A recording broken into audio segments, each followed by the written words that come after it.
He borrowed my jacket, then gave it to her. It was freezing that night after the movie, and we were standing outside waiting for his ride.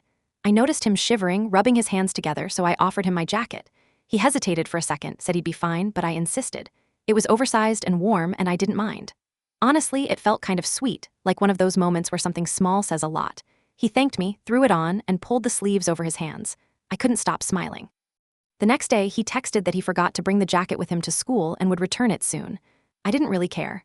I just told him no rush, especially since we had another hangout planned for the weekend. He was being extra flirty that week, sending memes, asking about my favorite songs, even randomly texting goodnight. It all felt like something was finally starting between us. By Friday, I still hadn't got my jacket back. I figured he'd bring it to our weekend plan, but then he canceled. He said something came up with his family and he'd explain later. I was a little disappointed, but I brushed it off. That night, while scrolling through stories, I tapped on a photo of some people hanging out at a friend of a friend's house.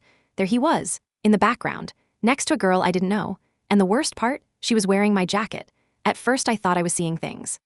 But I recognized the worn-out cuff, the little stain near the zipper, even the way it sagged at the shoulders. It was mine. She had it on and was leaning into him like they'd known each other for a while. I stared at that photo for way too long, trying to make sense of what I was seeing. It hit me slow, and then all at once. The next day, I didn't text him. I didn't know what I would even say. A part of me hoped maybe there was an innocent reason. Maybe it was just a friend, maybe he gave her the jacket for the same reason I gave it to him. But even if that were true, it didn't change how it made me feel. Like something I shared with him, something simple but meaningful, was passed off to someone else without a second thought.